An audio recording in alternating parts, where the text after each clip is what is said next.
Pressure എന്നാണോ luxury എന്നാണോ innovation ഉണ്ടാവുക? ഇറാനികളെയും അറബികളെയും കമ്പയർ ചെയ്താൽ മതി. ഇറാൻ കഴിഞ്ഞ 40 വർഷമായിട്ട് പട്ടിണിയിലാണ്, സാമ്പത്തിക ഉപരോധത്തിലാണ്, ടെക്നോളജിയോ മറ്റെന്തെങ്കിലോ ഇമ്പോർട്ട് ചെയ്യാൻ കഴിയില്ല.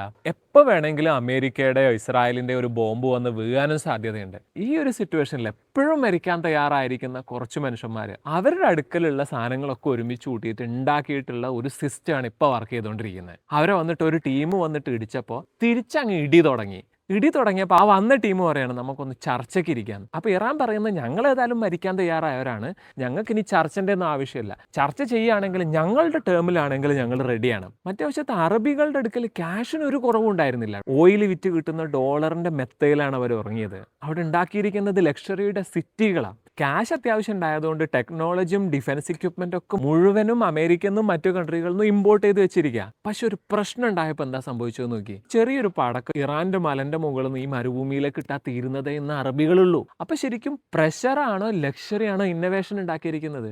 Always pressure. അപ്പൊ സാധാരണ പറയുന്നത് പോലെ പ്രഷർ ഈസ് എ പ്രിവിലേജ്.